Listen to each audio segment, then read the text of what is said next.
Welcome to the live stream of Really Social Live on YouTube as well as Instagram Live. It's great to see you guys today and great to be here with you. I hope you're having a fantastic start to your week. I am going to share this out, and I would really appreciate if you share it out too.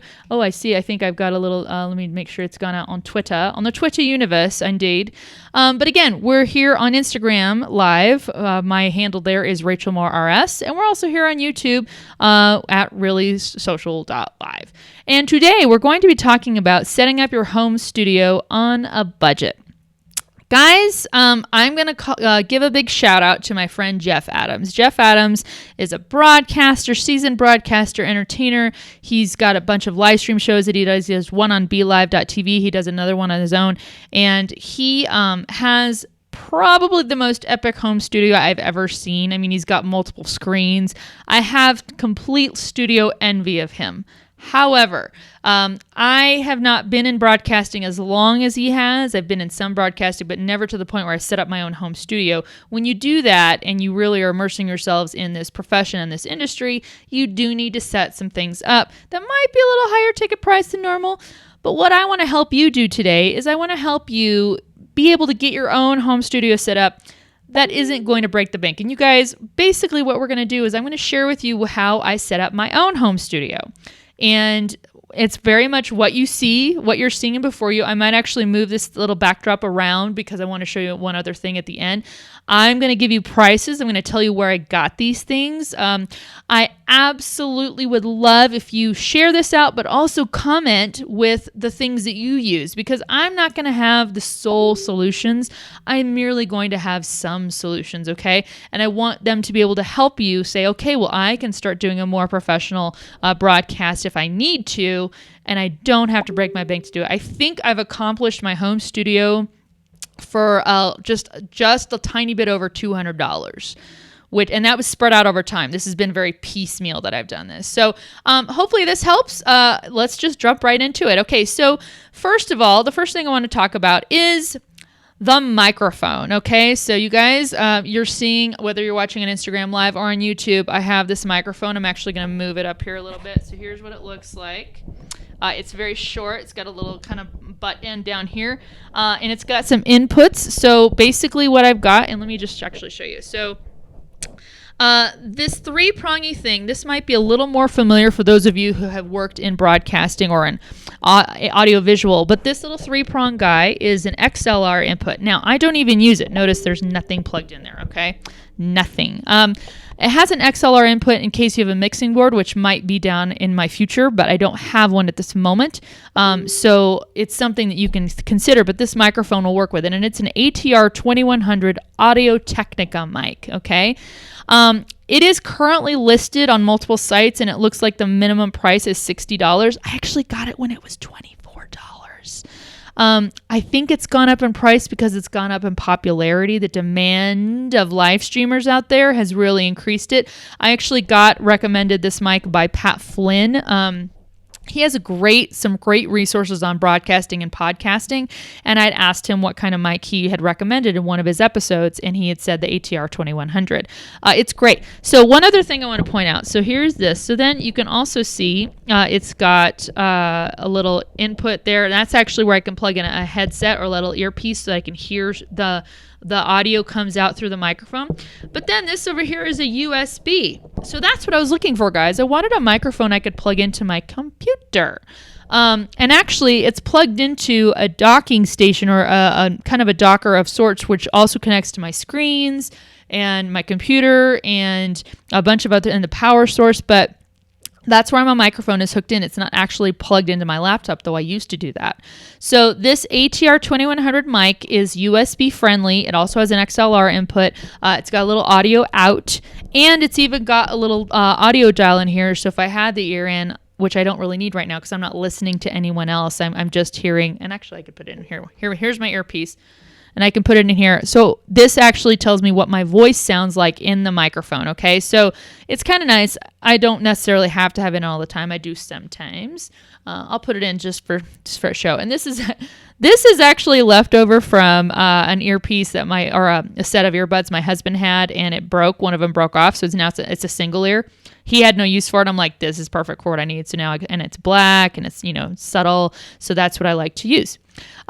I know this is available. If you look it up, ATR 2100, you should be able to find it. It's by Audio-Technica. I know it's on B&H Audio photo site for $59, which is why you've got the little price tag, $60 for this ATR 2100 mic. I have seen other people use a Yeti mic. Ross Brand, I know, uses a Yeti, I believe, and it's a little more universal. It's round and stuff. But this is the one I like. I like it. It works. It's easy to hold. It's so light. Oh my gosh, I just really like it. And plus, it's got a little blue light right there, which makes me happy. I love blue. Yeah, guys, I'm lame. It's fine. I'm a total nerd right here. All right, so there's the ATR 2100 mic. So I completely recommend getting a microphone. The earbud microphone we all get with our smartphones will get you through, particularly if you're doing like a mobile anything and you're walking around and you need something to mic yourself with. Totally fine. But it's really better if you can get yourself a mic, particularly if you're doing more than just live streaming. If you're doing stuff like podcasting, which is what I got this for, but it works for my live streaming as well, it just looks a little better. Your sound and quality goes up phenomenally. I can't even say that enough. The quality of your voice of speaking into the microphone versus using the little earbud microphone, not even comparable. So it is worth the money, trust. Because, guys, if we haven't mentioned it enough, when you are doing a live stream broadcast, audio is key. People will forgive much of the video quality if they can at least still hear what you're saying, okay? Now, if your content is completely visually driven, like if I, was trying to do all these little cute price tags today in my screen and I wasn't able to show those to you, I could still say, this is $60 on, B&H photo audio and whatever. But the audio really matters. And so the better you can sound, it's worth the investment to get a microphone. And again, you don't have to spend thousands of dollars, even hundreds of dollars. This is currently listed at $60 and a little more based on which sites you go to. But you can go find that really easily. All right, let's move on to the next one. And please, if you have any recommendations for microphones, leave those in the comments. Tell me what you use. Would love to share those around. All right, the next thing is what is known as a pop filter. This is this black thing. Now I'm going to take this off the microphone. It fits very tightly over the top of my microphone. So what the pop filter does is it helps you when you are saying hippopotamus very often and you're trying not to pop your P's into the microphone and you're doing that number. This guard is a pop filter, which basically kind of just puts a layer of protection, of audio protection between your mouth, your lips, and the microphone taking in the raw audio. So it's going to sound squishy, guys. Ready? Squish it back on there. So I'm going to get my pop filter back on my microphone. So now when I say hippopotamus, it's a little bit more muted as far as the harsh sounds, the harsh consonants you're saying in your words. And it just makes the microphone look a little more professional. I used to sing on stage with worship teams and stuff, and we always had pop filters. Those things start stinking, especially when you get people using this, they use people different pop filters. I actually got a 5-pack of these from Amazon.com for $6 right there, $6. So I have a 5-pack. So if and when this thing starts stinking or getting gross or whatever, or it gets a hole in it, or one of my kids decide, hey, let me take it off the microphone stand and go play ball with it. It happens. At least I have 4 backups. So I have, and seriously, so these are like less than $2 a piece for sure. On Amazon.com, I just got the 6-pack because it was cheaper, and then I got more, so I know I can replace as I need to. That's very important to have too. And again, steps you up from using a normal earbud microphone piece, because then you get that the harsh consonants that you use, the T's and the P's and stuff like that, just get a little more normaled out, more leveled out when you're speaking on the microphone, okay? So we've got the microphone, we've got the pop filter. We're not done with the microphone just yet. Now here's the next part that, again, I credit Ross Brand for showing me the way on this one. And particularly when you have a home studio. So right now, what you're doing is you are seeing me, I'm sitting at my desk, okay? Sitting at my desk, my laptop is right in front of me, and it is sitting on the upper tier, kind of the monitor tier of my desk. I have a little, hear that? I'm knocking on the keyboard desk part, so it's a lower level. Now, what I used to do was I had this microphone came with a stupid little tripod. It's totally useless. Barely stands up on its own, but that's what I had. Okay, so I had this microphone sitting up on the tripod on this keyboard part of my desk. Where now when you guys are doing live streams, you tend to need to connect with people and comment and type your own comments. So when I would do that, it would since it was on the same level as the tripod for this microphone, I would get clicking, I'd get impact from that, and it would affect the audio quality, okay? So Ross Brand, and I asked him about that. I'm like, dude, I'm having this problem. It keeps clicking and stuff. He's like, well, what you need is a microphone arm. I'm like, that's exactly what I need. And so what he did was he referred me to Amazon.com, and I got this arm right here. It is, let me see if I can pull it out. See, so it's actually a 2-part arm. It's got an elbow. So what you're seeing is kind of the forearm of the arm. And then it's got an elbow piece, a hinge up here. And then it goes down and it hooks onto an edge of my desk. So essentially what I have is I've got this elbow that's coming down here and letting me hold, but I can move this microphone anywhere I need to. I can move it higher or lower or anything like that. The arm gives me stability, but since it's connecting to a portion of my desk I don't interact with and impact when I'm conducting an active commenting live stream, I don't get all the clickety-clack of the things that I'm trying to type in. So an arm is essentially nice. Plus, again, it's versatile. I can move this if I needed to go do a broadcast standing up somewhere or, somewhere in a different setting. I could take this arm. It's very lightweight. It just has a clamp, really easy screw-in clamp that lets me, through pressure, tighten it to anything pretty much. As long as it's got that kind of a surface and it can just clamp onto it, it works. $18 on Amazon.com. Okay, great buy. It's been saving my life. Saved me from the cruddy little tripod this thing came with. That came in the box. This thing has been awesome. So I really love the microphone arm. And again, just helps you get a little more versatile. Yes, I know you guys can see the arm. I'm cool with that. I know people who will broadcast without having any type of visible microphone. They just want to be hands-free and whatever. This lets me be hands-free, but it still holds the microphone up to my face where it needs to be. I'm cool with this look. This works for me. So I like the arm. Again, I can kind of do whatever I need to do, tighten stuff wherever I need to tighten. It's great. Really durable quality for $18. Can't really knock it at all. All right, so I think we pretty much covered the microphone part, okay? So let's move on to the fourth thing. So up behind me is the newest addition, the latest addition to my home studio, and it is basically this back screen. You guys can tell I'm not quite done manipulating it yet, but all it is it's a 3-panel kind of, I don't know, it's not really wood, it's not fabric, it's almost like twine. It's very lightweight, but it's a room screen. It's got 3 panels to it, so it folds out.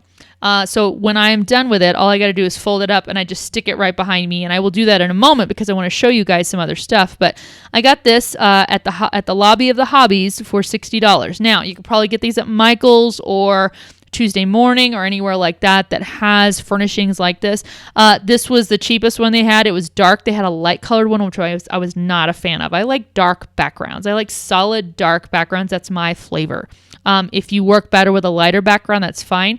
One thing to consider with that, though, and it's good advice for anyone who is doing any kind of video or photography, really, whenever you put something light colored behind someone, it tends to darken what happens with their face. So what happened earlier was I didn't have this backdrop up, so it had a deeper background. The wall was behind me, had natural light coming in. My face was a lot darker looking, a lot less lit before I put this background up. Well, now what's happening is that it's reduced the background behind me, so any light coming off my monitors, which is another hack I have, the light coming off my monitors really can only bounce off my face and really get absorbed and, don't go further back. I get more light on my face because of this backdrop, okay?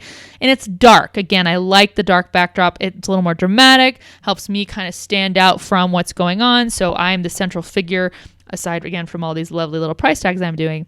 But again, $60. There are more expensive ones. This one fit my budget, it fit my need, and it's easy to stash away when I need to, okay?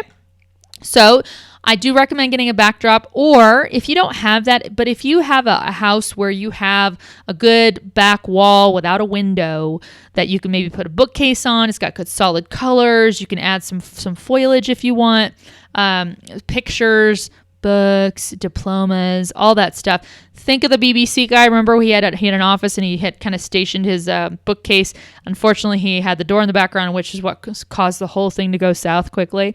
But that's what you can do, is you can use your backdrop of your office if it works for you. Mine doesn't. I have a very small house, so you guys, this backdrop is sitting right behind me. Okay. But it works. It closes me off and lets me just create this very isolated live streaming space. And I can do a ton. The other reason I did the solid background, the dark background, is all these things I want to do here in the background with the captions and the price tags pop out against that dark. So I'm not having to work against, I've got a weird background that's all these different colors and it's dark over here and light over here and I've got to change no. If it's all the same, I'm working with the same medium. A lot easier for me to design my shots. Okay? All right, so that's the backdrop. Moving on, the encoder. All right, notice that the price tag, which is a nice little price tag, it's $0, is not pointing at really anything in particular. The encoder is actually happening in my laptop, okay? So what I did was I downloaded OBS. It's Open Broadcasting Software. It's a free software you can get right off the internet. It's crowdsourced and it's open source, which means people work on it. They tend to refine it. The community that works on it refines it itself. And so Open Broadcasting Software is one of those encoders that's available out there. And again, happens to be free. I downloaded it. I did have to learn how to use it using some of the tools and the resource and the forums sites that it provides.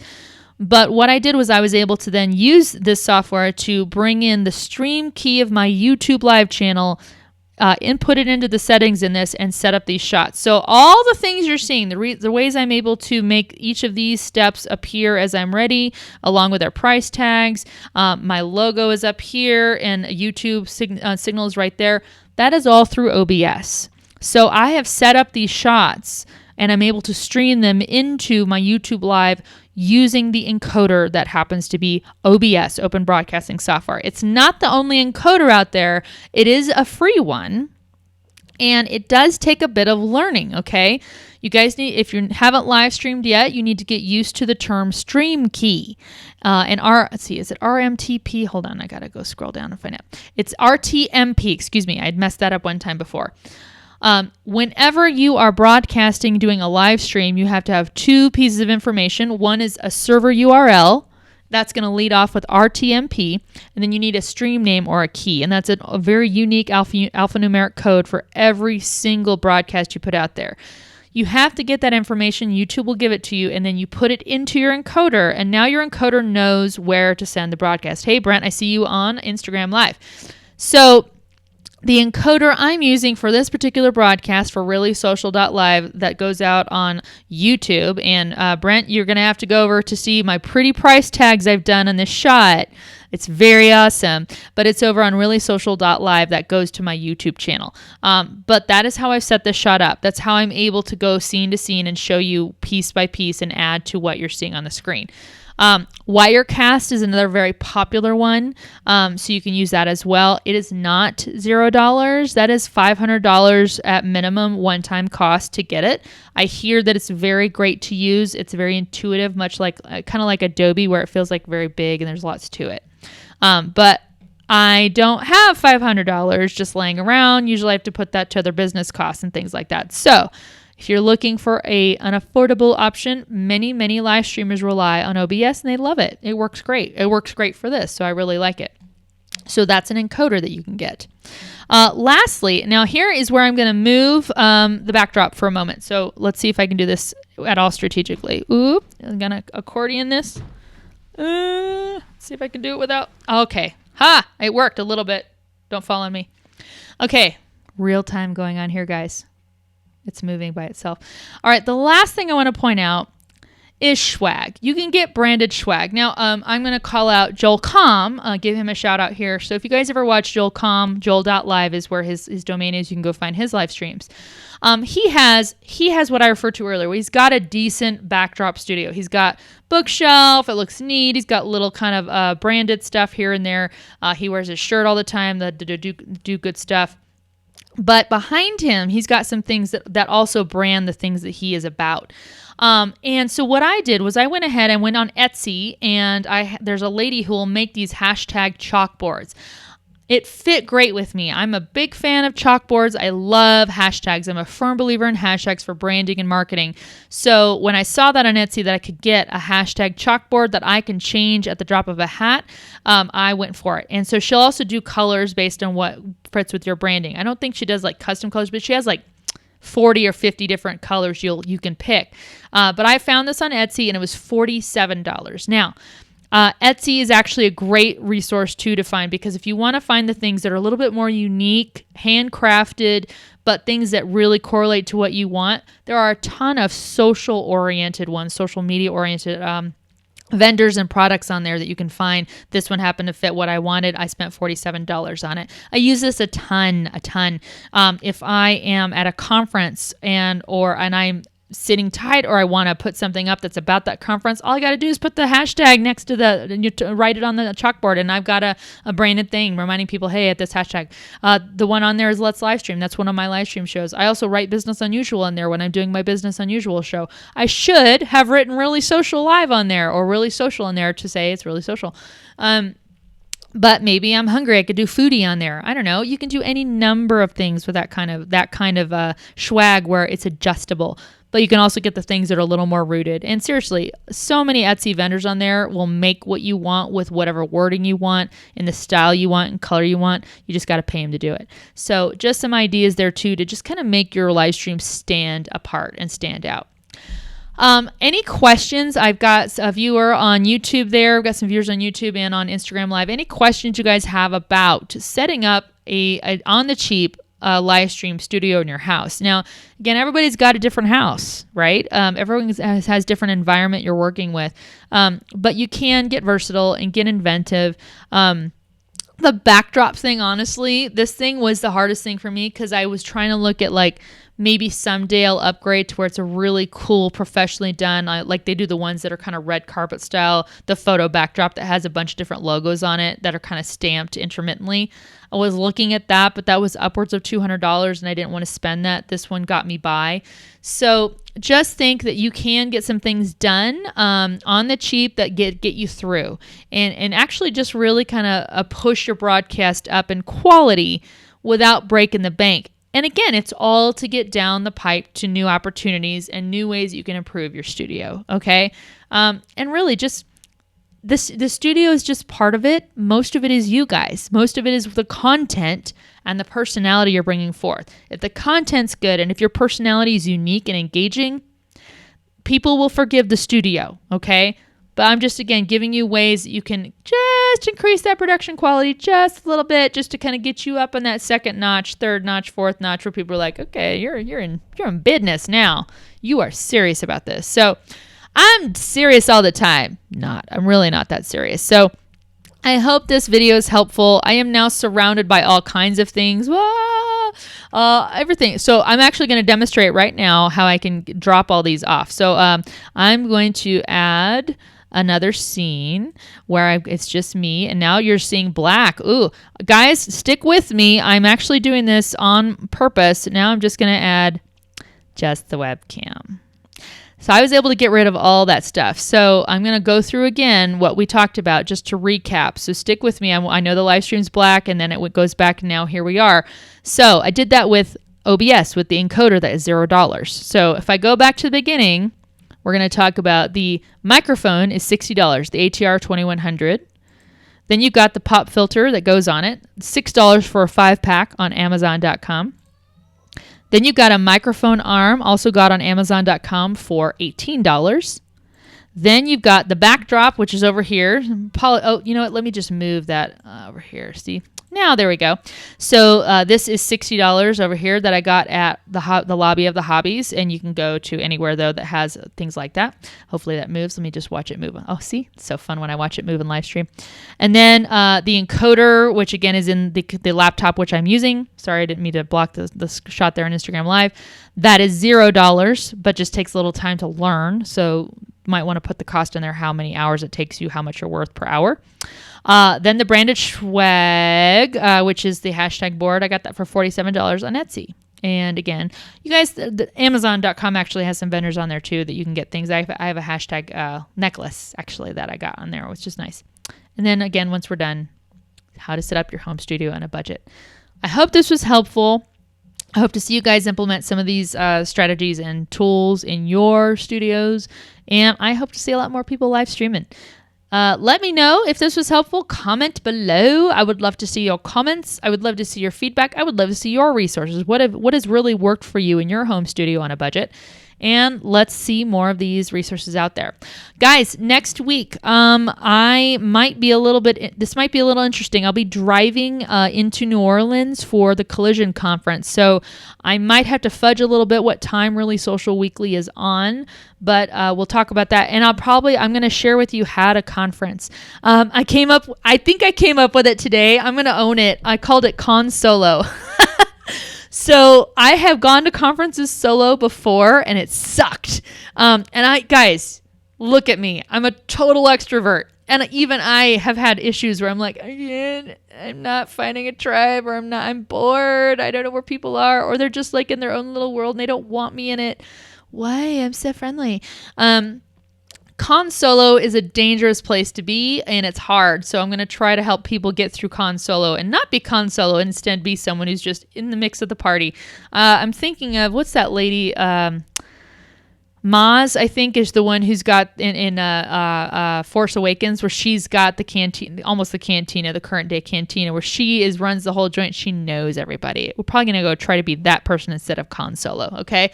We'll talk about that next week, though. It might be at a little interesting time, but we'll try it. But guys, thanks for watching today. I hope this was helpful. Can't wait to see your live streams where you have your own home studio on a budget. This has been Really Social Weekly. Make sure to check out my website, really.social. If you need any more tips and stuff like that, we have a ton of this stuff on there. Okay. Talk to you guys next time. Have a great week. Bye.